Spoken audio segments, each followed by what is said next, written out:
Welcome to the Juggling Mind and Money podcast with Steve Rowe and Jessica Schlupp-Taylor. Steve Rowe is the founder of Lucent Financial Planning and an award-winning independent financial planner. He helps you to use your money and have a great life. Jess Schlupp-Taylor is a psychologist supporting people through change, challenges, and forks in the road of life. Together, they will help unblock the sludge in your mind, stopping you from achieving financial and psychological happiness.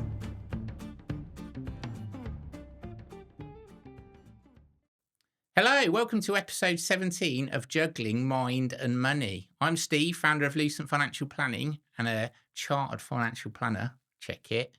And this is Jess, our resident psychologist who helps our clients to obtain and maintain a healthy head. Did my little Kylie Minogue impression. In this podcast, we try and focus on being happy, and money is an important part of that, and I've got that bit wrapped up. But also happiness is a state of mind, and that's where Jess comes in. And if you're not happy, we're not happy. So let's work out why not and try and get there. So Jess, how's it going? I haven't seen you for ages. I know. I think you told everyone I'd been off poorly, which I sort of had. Oh, is that bad? It was fine. I just Voluntary said poorly, poorliness. nothing else. Well, I don't mind. We'll share it. Had a hysterectomy. Oh my God. I didn't know that. Life-changing winner. So much happier. Yeah. In a really good place and bounced back. Boosh. Yeah, really quickly actually. Yeah, you was in Audi or somewhere, weren't you? Yeah, like 4 days don't afterwards. Tell people. Oh. No, I wasn't lifting or shopping bags or anything. Oh no. No. But it's been 6 weeks now and I am fighting fit, back on my couch to 5k and back in the podcast room. Come on. Yay, although I must admit, Luke, high five. Great job. And Therese, great job. There's Loved it. another two, Especially, was there two more? Ellie was last Thursday. Oh, okay, I haven't seen those yet. And Keely's in the bag. Oh, so there's two more. Okay, well, shout out to them, but I can't high five them until I've watched it. No, you can watch it now. Are they online now? And thank you very much for our listener who not a listener, a watcher. A watcher. Oh, a lurker. Not even a lurker because they contacted us so they don't fall into lurking. He's a nice lurking. man. He watches us regularly and he's coming to see us. And he saw me outside Tesco. I love that. You're a man of all people. You haven't let the fame of 4 listeners or watchers go to your head, Steve. Well, I need to get my falafel wraps. Is it falafel or falafel or falafel? You know what? I think falafel. Yeah, I love it. It's a great word as well. It is. It falafels off your tongue. Jessica, we've missed this. I am funny. We've missed this so I am badly. funny. I make myself laugh. No one else, but I do make myself I laugh. laughed. It falafels off your tongue. It's brilliant. Jimmy Carr would be proud. He would be very proud. There's a great book called He Died with a Falafel in His Hand, actually. Or a falafel. It's definitely falafel. I don't know. Just know I like them deep fried. Nice. Deep fried. Yeah. It's not When they're very crispy. healthy, Steve. I know. Well, that's another matter. Isn't it? Anyway, today, normally I would list out some symptoms and you would say what you think's wrong with me. But we're shaking it up a bit. We're not doing that today because we're going to talk about on this bright, sunny summer's day when you're back, bouncing back. Yeah, when I'm full of life. Yeah, we're going to talk about death. And obviously, if I'm talking about my symptoms of being dead, there's going to be a bit of silence, isn't there? Yeah, let's not. If you try to pretend that you're dead, then that would be. I don't think you'd even be able to do it. Sit still and lie still and be silent. No, well, that's a good song as well by L7, isn't it? When you pretend that you're dead. Do you know that? No. We used to do it in the swimming pool quite a lot. Did you? See just how long floating? it took for the lifeguards to react. Oh, help me. Well, you just had to wait for the whistle because usually it was just them telling you off to say, don't pretend to be dead. Oh, Jessie's could boy hold their breath attraction longer? techniques. Okay, so we're going to talk about dealing with grief today. Loss of a loved one.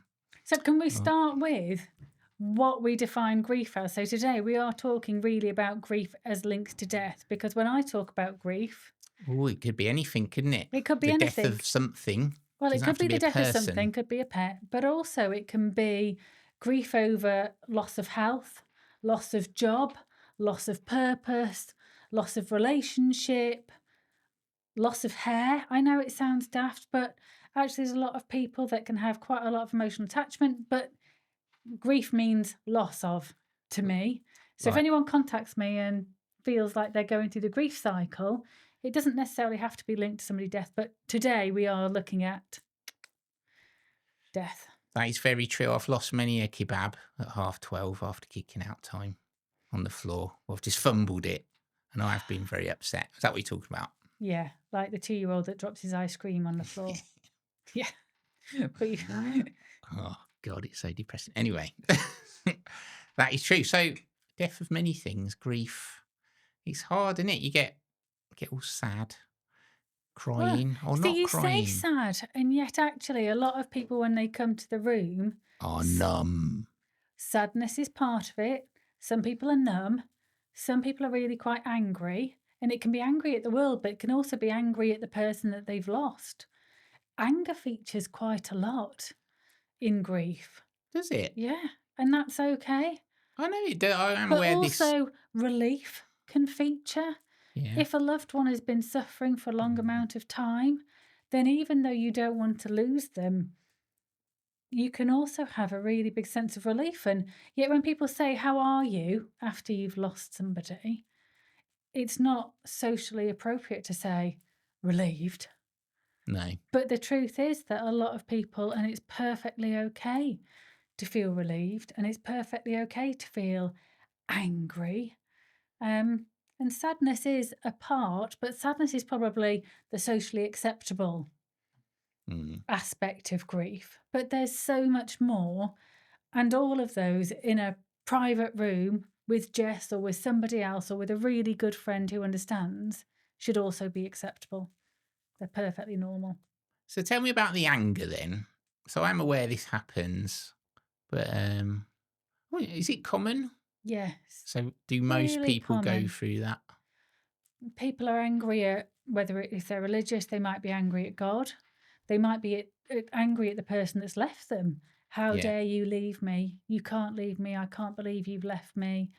A lot of anger feelings towards that. But also there can be anger at the rest of the world for carrying on. How are you not stopping? How can you function normally when this big chasm has opened up and there's anger there? There's a lot of anger. And again, perfectly normal. We need to just be able to cope with that anger and those emotions in a way that is healthy and helpful, rather than my old phrase, helpful or unhelpful. And all emotions, when it comes to grief, can be helpful, but how we respond to them, sometimes people need help to be able to respond in a helpful way. So what would you say, Jess? You've just found out someone's died. Yeah. One of your friends, one of their families died or something. What would you do? Because a lot of people shy away from talking about it. Yeah, and that's probably the worst thing that you can do. So you can really mess it up. You can say completely inappropriate things. However, I don't think that falls as badly as not doing anything. That avoidance, actually, that just makes the chasm of losing their partner, their loved one, so much more, even bigger. They're losing the friendship, they're losing those touch points. So even if you create a touch point and perhaps you're not perhaps you're a bit socially awkward and you say a bit of a faux pas, then even that, sometimes it can just help to break the ice. It still makes a big difference. So number one rule is don't avoid. Don't cross the street. Don't not send a normal text. Don't not invite them to the quiz night or whatever night they normally come on. But also it's okay to be comfortable with where you're at. So some people naturally are really good at being empathetic and being the shoulder to cry on and the person that goes around and makes cups of tea and TLC. Other people are much more practical, and you know what? They're great at making sure that that person is fed and watered and looked after, or helping them sort out the finances or cancelling the bank accounts or whatever it is. Other people are really great at being the party person and Yeah. dragging them out and, I'll take your mind off it. So I do talk to people, and when that person's going through grief, I remind them that not all friends are built equally. We're not all capable of doing the same thing. And it's okay to identify that some friends are better at some things than others. When people are diagnosed with breast cancer, actually, you usually find out quite quickly who's my party friend, who is the person that will come to the medical appointments and take all the information in and help me process it, who's the one that will come round, open a bottle of wine and, I don't know, watch some sad film on. I can't think of any sad films. The Notebook. I don't know. I did cry. Beaches. Oh. I'm a hysterical crier. I'm no good for anybody. I'll tell you a sad film, but nice. Otto with Tom Hanks. Yeah, that's a lovely film. I think that's a gentle I film. was watching that a couple of weeks ago. I was crying. Very lovely. My wife having a right little cry. Tom Hanks does mean it's like one of those stamps, isn't it? If it's got Tom Hanks on it, it's pretty much bound to be good. So this is the thing. I mean, I am probably one of the world's most awkward people, aren't I? At least physically. Yes. Jess. Sorry. I was trying to invite. No, you're not there, Steve. No. You In can fact, be slightly awkward. However, with your awkwardness, people do. I think you're very authentic and genuine, and so people do open up to you a lot. As I knock something over. Yeah, and then you go, I can't handle it. Go and see Jess. But that's why I have Jess. I don't want to have these too much emotion. No, You're good with bit of it. I was going emotion. to say you're really good with it. So I have made this a thing because lean into it. Lean into it. Because no one asks. Because people do. So I've noticed this myself. I had a friend die a few years ago, and I was out with a friend and I wanted to tell him, and he kept changing the subject. And I know why he did that, and that's okay. So I get it, but I have made it a thing to ask, because I think people want to talk about it. Well, also, if they want to talk about it, it means that they can. You're giving them the green light. And if they don't, that's fine. Then actually they're quite good at saying, can we talk about something else? So and that's great. Give them the choice. People like that in meetings, and most will talk about it and they want to. And someone just said, look, I don't want to get upset about it. I prefer not to. Yeah. And that's okay. Yeah. And quite matter of fact. It's better for you to feel awkward than them. I always think, if someone's going to put their foot in it, let it be me, not them. Well, I'm the world's best at that. Because you've got big feet. I mean, I've done that today since you've been here, haven't I? You did. We can't mention that on the podcast. No, absolutely not. But it's fine. It's fine.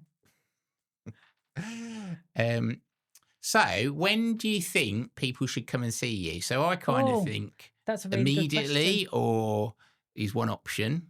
Mm-hmm. Build some coping strategies maybe, or later on if you find out that you're not in a good place about it. What do you think? That's a really good question. When it comes to grief and losing somebody, some people want somebody immediately and they just need someone to break down and cry on and have that.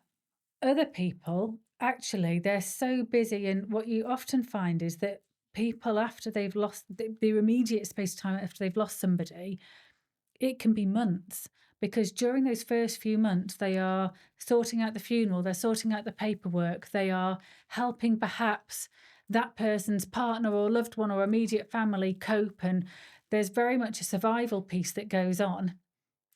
So the grief doesn't actually hit them until quite a bit further down the line. I would say there's never a cut-off point to go and see somebody about grief. Yeah. That's the really important bit. And it's okay to see somebody immediately and almost have that support that says it's okay to have these feelings. It's okay to feel anger, resentment, relief. Some people happy, or some elements of happy. A rainbow, a spectrum of emotions comes with grief. It's not just a sadness or a blanket that comes. People respond in different ways. I think it's really personal. The whole journey is incredibly personal.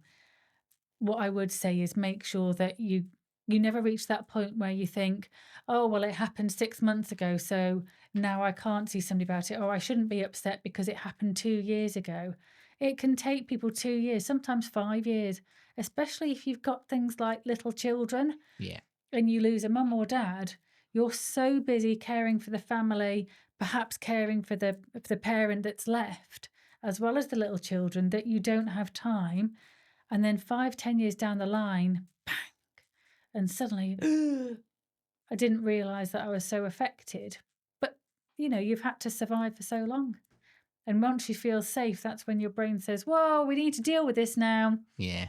Can't sit back and pretend that this didn't happen or that everything's okay. It's not, and your brain will bang the drum, and you might find that depression kicks in, or lethargy and feeling funny, or not being able to enjoy things that you'd normally enjoy. Perhaps memories are coming back. Sometimes PTSD can come with death as well, depending on how it's happened. Usually with that, you'd say the sooner you can get help, the better with that. Yeah. We don't want anybody having PTSD for longer than they need to. But yeah, there's no deadline to it. 2 years, 5 years, 10 years, there's no deadline. Come when you're ready. Doors open. Good. So horses for courses, really. Is that what you'd say? Don't call people a horse.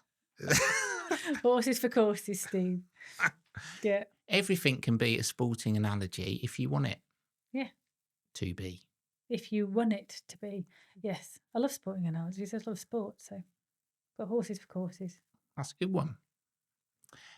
So I notice a lot with someone's died, and then they just go in to this hyper speedy administration of their finances and very practical, just getting things done. Yeah. Sometimes before they're cold. And that doesn't make them cold-hearted, money-grabbing, anything that. What it does is that's what they need to do in that moment for them. And we shouldn't judge people that if the body's not cold, but they've already picked the phone up and they're talking about cancelling the bank accounts, or what do I need to do with this, or what do I need to do with that? It's one of the coping mechanisms. Back off, Jess. He called you Jedwood. Well, look, we've got a friend called Jess. It's a lovely name. So I wasn't judging them. I was just saying that they jump into it. Yeah. And there's issues with this sometimes because your mind's on other things. Yeah. Even though you don't want it to be, it is subconsciously or consciously whittling away, isn't it? And that can, in that sort of fog of grief, can make you accidentally make mistakes. Well, decisions need to be, you need time to make the big decisions. Thought through, yeah. So we are often just stopping people, going, whoa, hold your horses. That's another one for you, ladies and gentlemen. You don't have to do anything now. You can wait. There's plenty of time. Don't make a mistake by doing things quickly and regretting it. So when a friend of mine passed away, I was doing their pensions afterwards. And it took me a long time. And it didn't take me a long time because it was hard. I've done it a lot. I've done it enough times to know what I'm doing. Obviously it's never nice. But it's every time I went to look at it, I looked at a death certificate because I had to send this out a few times. And it's like she was dying again. Yeah. Every time I sort of looked at it, which is ridiculous because it's pension administration. But it did kind of. No, but it's the reminder, and it makes it real. Yeah. Yeah, it's a good dose of reality. And you do find that with grief is that every time, whether it be clearing out the wardrobe, it can be finding their mug in the cupboard, it can be the pair of shoes, and you thought perhaps you'd sorted all those things out, but then you find the wellies in the shed, looking and finding their, looking at the death certificate and knowing that, oh, this is almost, oh God, Jess, your humour's so dark, the final nail in the coffin. I'm glad you did that because I'm welling up because I was just thinking about it again. You were thinking about your friends, so then therefore I've chucked some dark humour in there. But you do have those constant reminders, and each time those reminders come up, it can be another wave of grief, or it can even start off another grief cycle. So that is a good reason to kind of get it out of the way, I guess, so you don't think of it. Well, also, I think you have to be. It really helps to be in tune with yourself, and if something would be helpful to get it out of the way and do it straight away and sort out the finances and almost have that ticked off so you don't need to think about it and you can concentrate more on perhaps the emotional side. But for other people, it would be more that they want to focus on the emotional side first. And you know what? The finances can wait. Yeah. Knowing yourself, knowing what's helpful. And if you think something's helpful and you start it and then you think, whoa. So if they came in to see you and you think, right, I need to get all this sorted. And then you have one meeting and they go, oh, not ready yet. Then can they put that on? I'm going to say put it on ice. Oh my God. Jessica. Oh. I came in a good mood and I've got lots of comedy in me and it's completely inappropriate. I'm really sorry. I am much lovelier and sensitive in a therapy room, but we are in the podcast room today. We're not in my therapy room, so. And you're sitting opposite a fat clown, so that is why you're going Less to get of the all... fat. Clown's bless okay. You, bless you. Oi! With me red cheeks. So, yeah, try not to think of your terribly inappropriate jokes now. Okay. Yes. So, people receive an inheritance. Yeah. And I always say, look, inheritance comes with strings attached. Yes, because it isn't just a wedge of money. It is people, whoever they've received it from might have lived really frugally to save that money. So then they feel they should be the same with it. So they leave it there. Or they may go, right, I want to do something special with that money. Other people, it's almost like they have a sense of guilt about receiving it. So they try and burn through it as quickly as possible. So it's not there. There's lots of emotions going on there.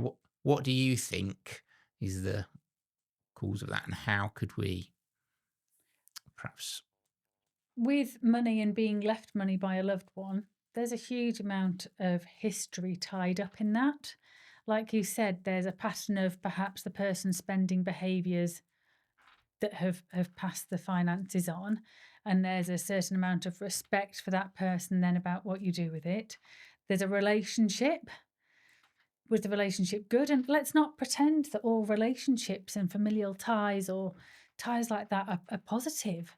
They're not necessarily. I've worked with a lot of people where, much as we'd like to think that every parent is loving and giving and every child is wonderful, doesn't quite work like that. Really, really individual. I think what I would say is that when it comes to decisions about how you spend the money or what you do with the money, that's really where you have to speak to the professionals. So yes, absolutely financial planners, because for one thing, it's really important to have your ducks, have the knowledge about what happens if I do go and do something big, what happens if I scribble it away. You don't necessarily want that to be constantly scribbled down to the next generation, and nobody actually enjoy it because it's just tied up. They've left it you for a reason. It isn't to look at it. Yeah, I should imagine. To be numbers on a bank account that if you don't need it. I've never seen in a will, I bequeath this to such and such, so you can look at it, pixels on a screen for the rest of your life. Yeah. And then pass it on. I think I'd love to think that before people died, this is dream world, where that they could have conversations with the people that they are bequeathing it to. It's a funny word, bequeath. That they have conversations and give permission to say, this is how I'd like you to spend it, or you can spend it however you like. What I want is by and by, I'm gone. But be able to have those conversations beforehand would be really lovely. And I think a lot of people are scared of talking about death.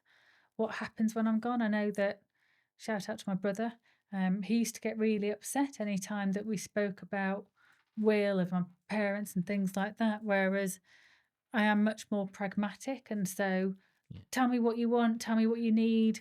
What sort of funeral do you want? Do you want a funeral? What do you want it to look like? What's important to you? What's not? they're nowhere near popping their clogs. They're still kicking their heels off and having a fantastic time. But we never know when our time's up. So actually having those conversations with a financial planner and also with somebody that looks after heads can be really helpful with that. So we're doing a series on inheritance tax planning at the moment, and we're a big believer, if you know how much you need for till you're 100 years old or something, Yeah. with plenty of buffer, if there's any money left over after that, you should be giving that away to the people you love that are going to get it anyway Beforehand. Yeah, before you're dead. beforehand. Yeah, because there's no drawbacks. You pay likely to pay less inheritance tax. You get to see them benefit from it. Because of that, there's none of the issues about, well, less so, guilt or the strings that come with an inheritance. And it's all positive, I think. Yeah. So I'd be a big fan of that. I think the world is becoming a place where we are, hopefully, or a lot of people, it's less material things, it's more experiences. And the one thing that money can give people is experiences. And even better than an experience is a shared experience. So if you can be able, if you do have the financial stability to be able to start bequeathing or start donating, giving, transferring, giving, yeah. giving your loved ones money before you sail off, then I think that's a really, really big positive.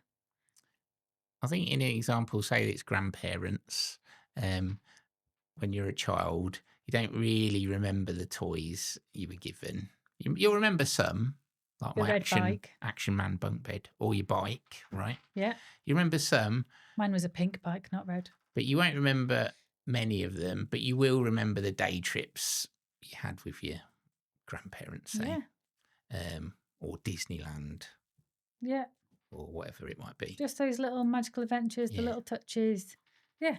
And, or, perhaps somebody's struggling with money and a bit of money now would help out. Actually, mum and dad not being quite so tense or stressed can make a big difference. And a whole ton of photos, memories of those occasions, I believe, are the best inheritance you can get. That was emotional, wasn't it? It was. Let's go on from that, because one of the things that I like to say is that although grief never really goes away, I think when it first happens, quite often when people spend a lot of time focusing on what they've lost and on the loss, and every time they think of that person, they think of death, they think of the loss, and it conjures up a lot of difficult emotions. But what therapy and what somebody will get to when they've been through the process and they've come out the other side is they will still have lost that person. We can't change that. But what happens is that when they say the name, or they find the mug, or they find the wellies, or they have that reminder, or the photo pops up on their phone, instead of it bringing up everything that they've lost, it brings up all these happy memories of everything that they gained from that person.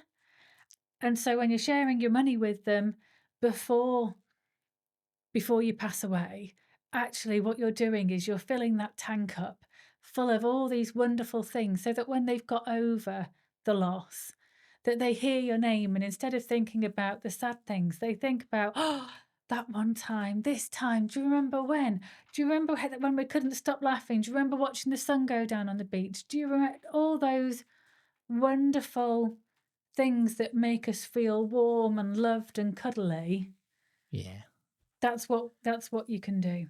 That's a beautiful thing, that, Jess. It reminds me, actually, the film Donnie Brasco. Oh, I never liked that film. Which is a gangster film. But Al Pacino. Is it even gangster? Is it? It might not be. It's definitely Al Pacino, and he was playing a gangster, and he said... I was thinking of Donnie Darko. Oh, no. That's totally different. That was a really weird film. No, that's hallucinating and stuff. Yeah, I didn't like that film. Perhaps Donnie Brasco was then.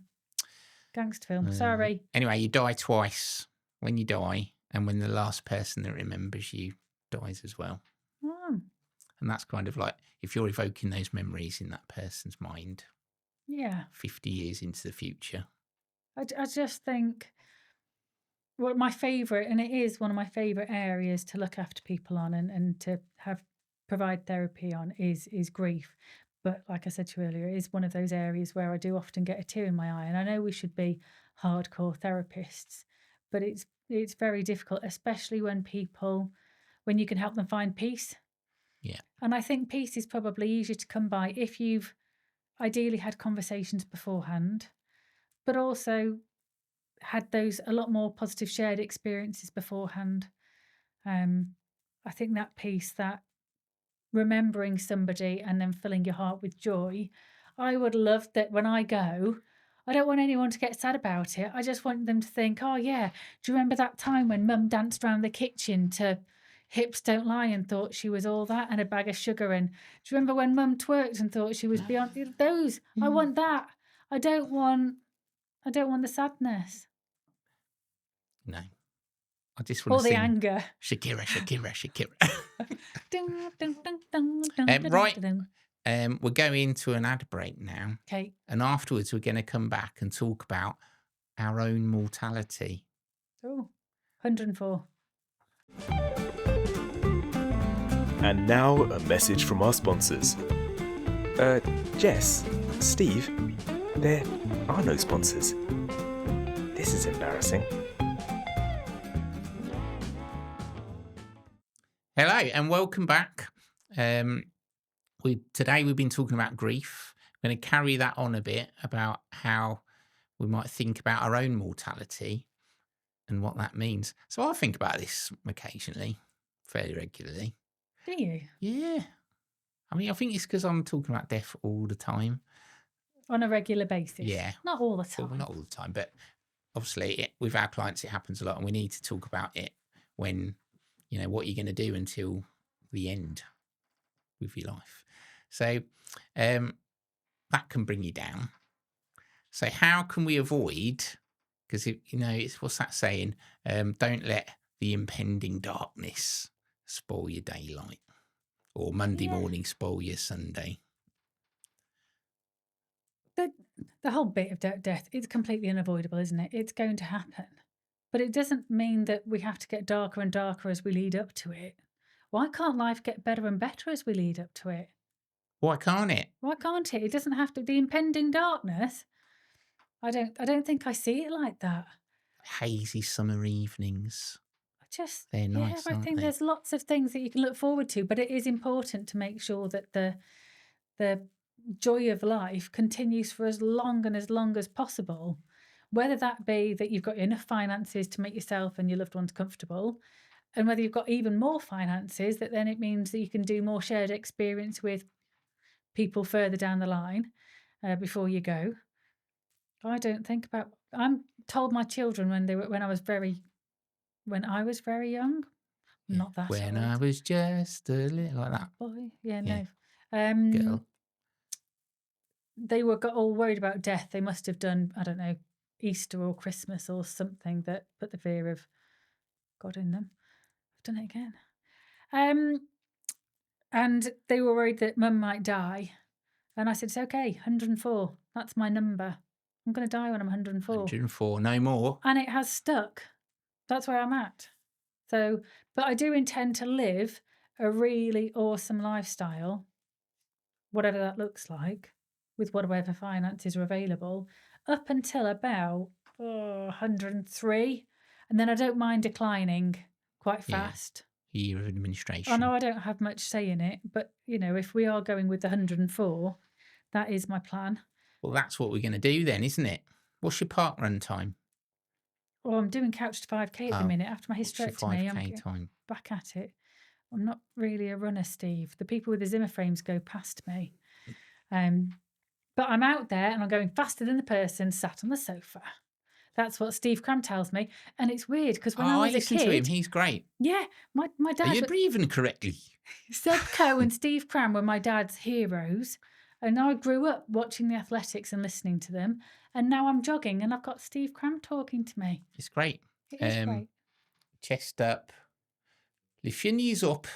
Breathes in through your nose and out through your mouth.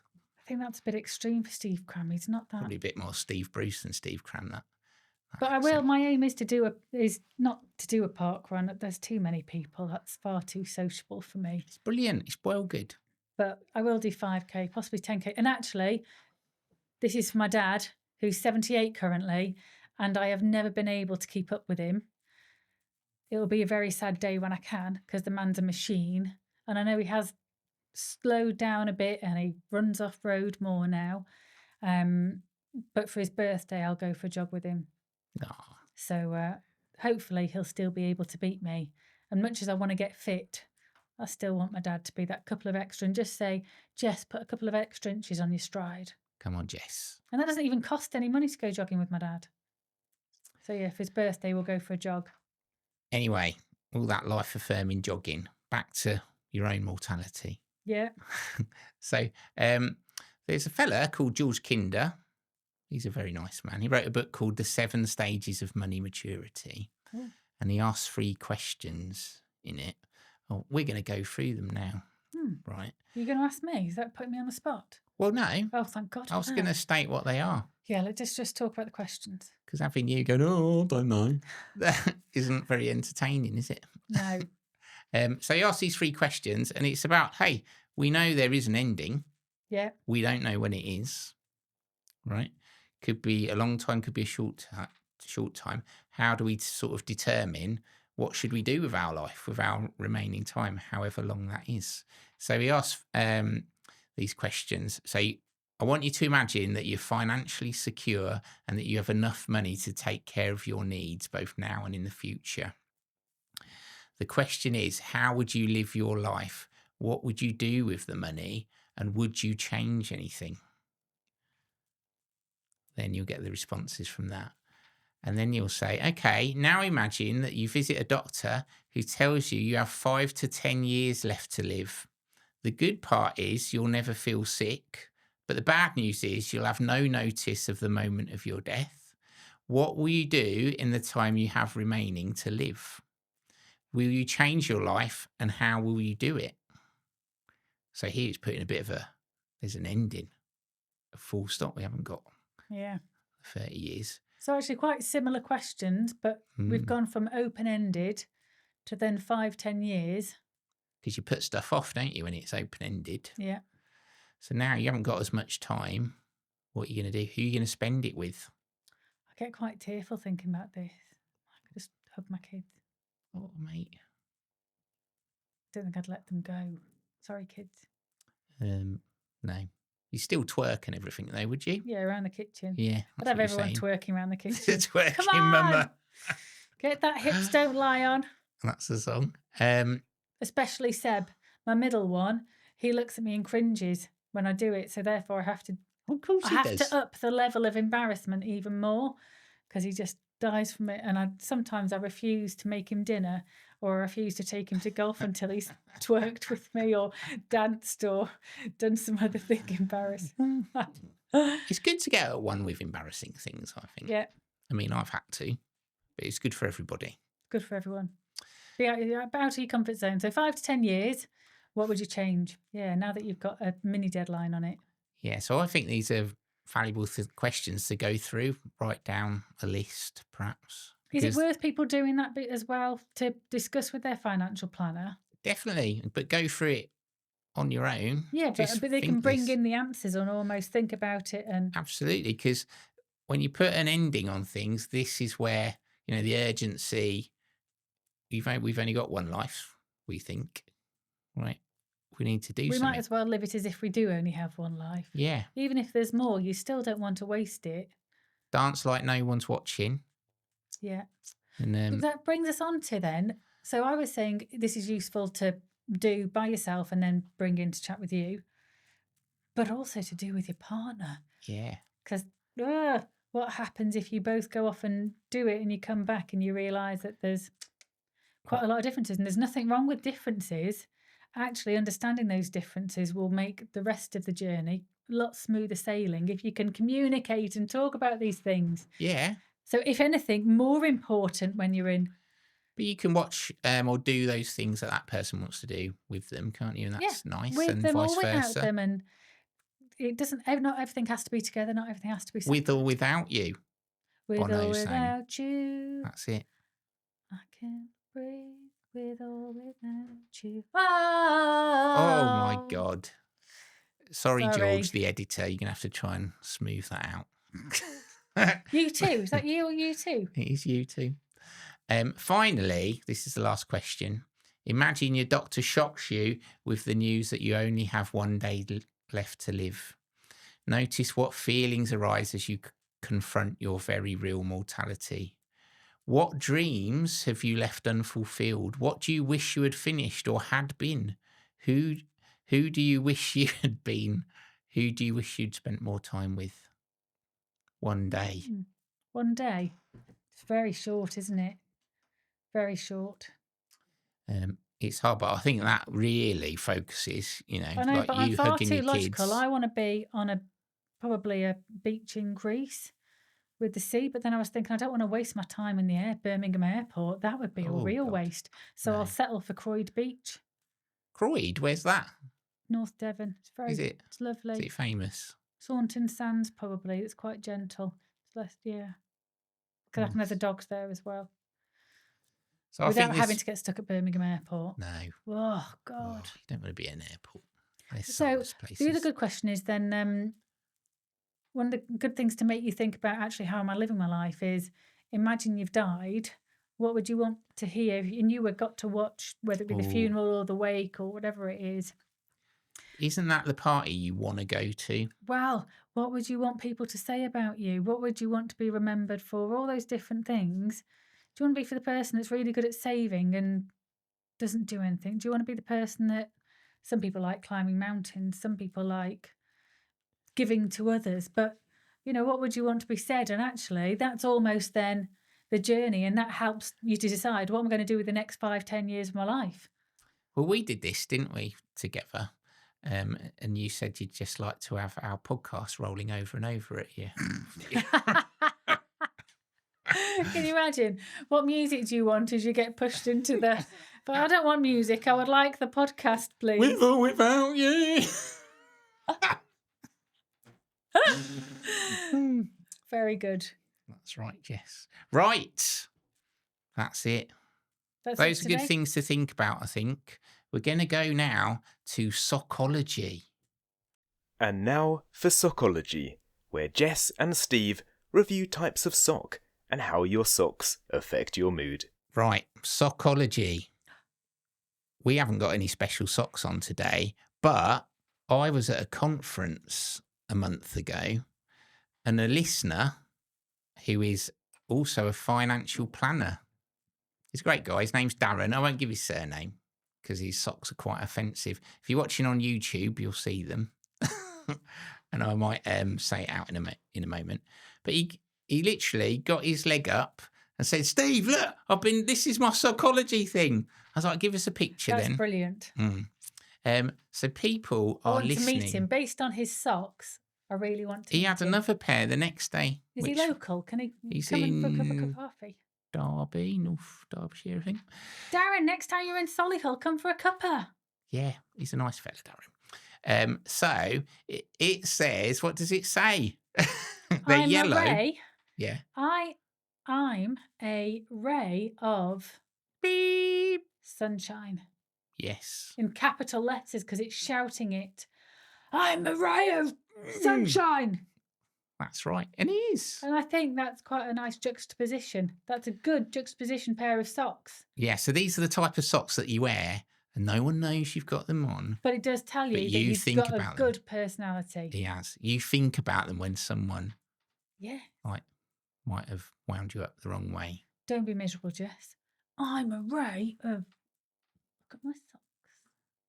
I quite like that. I was in Mossbross today getting my son his prom tux thing. And I really enjoyed looking at the sock stand because they had all the different shades of colours. And I thought, oh, this would be perfect for those people that like to be matchy-matchy. It will. Right, just a quick little interval. Steve and Jess would be really grateful if you'd leave them a review on wherever you listen to your podcasts. If they run a star system, please give Juggling Mind and Money more stars than the Milky Way. Right, so reviews. I haven't got any reviews to read today. No, No one's given us a review. I'll do one. I listened on. to Teresa, Oh, and she's so lovely. Her podcast was very lovely, it's moving, wasn't it? and it did sum up exactly. I'm going to use the word lovely again, just how lovely they are. They're so touching. I quite often go over and just have a cup of tea with her and Phil because they're so nice to be around. They are the friends that everybody needs and wants in their life because they are just good people. They are. And They eat Battenberg cake a lot. right, that's wrong though. They've just. No. Right, I'm sorry, No. Therese, you've lost me. No. I was going to leave her a positive review, but Battenberg cake, who eats that? It's brilliant. I love it. Oh God! Exactly. You don't get it very often. There's a reason for that because it's foul. Jess. Chocolate, Terrible coffee, woman. and walnut. Yeah, so shout out to Trees and Phil. God bless them. And Thinking of Luke you at was the quite moment. decent. Yes. I like Luke. I haven't watched this one yet. Yeah. So to wrap up, death's inevitable, isn't it? Yeah. But despair isn't. But the lead up to it and the aftermath doesn't have to be horrendous. Yeah. There's things you can control. And we can have a great time whilst we're here. And Yeah. that's the main thing, I think. Let's do it. And help Got to others have a work on good it. time. Yeah, because we are here but a blink of an eye. What we didn't cover actually is how much it does help having a financial planner if you do have disposable money and you are going to leave an inheritance. That we can save that for another day. Yeah, well, we take away the fear of spending, giving it away, whatever. No, you'd be okay. I was thinking more about the tax things. Tax. Get rid of tax. Just making it most efficient as possible. Yeah. So money's a tool, not just for security, but for joy. Yes. If you got money, right? Does make finding joy a bit easier. Yeah, try and use it for joy. Make those memories with the people you love because they're not going to be around forever. You're not going to be around forever. We need to get those memories in their little noggins so they're remembering you in 40 years' time. No, tell them the stories. Yeah. Yeah. So to everyone, raise a glass to anyone you've lost. Think about them regularly. That's a nice thing. Keep them alive in your mind. Okay, so like Jess, live like you'll die tomorrow, but plan like you'll live till you're 104. Yes. 104. Thanks very much for listening, everybody. Next time, we've got a special guest. Oh. Sorry, Jess. It's all right. I'm elbowing you out. For a tax advisor. I have never felt so unwanted in my life. She's lovely though. Her name's Julie. Tax advisors, they must be better people than the HMRC. I suppose if it was a HMRC person, I'd probably be really upset. But a tax advisor probably is a good thing. It might be next time. I'm just trying to make myself feel better. No, this is hardcore. Oh no, hardcore inheritance tax planning. Bye everyone. Goodbye. Thanks for listening. Don't know when I'll see you again. Or watching. Yeah, watch it. It's better watched. Yeah, watch it. See you soon. Goodbye.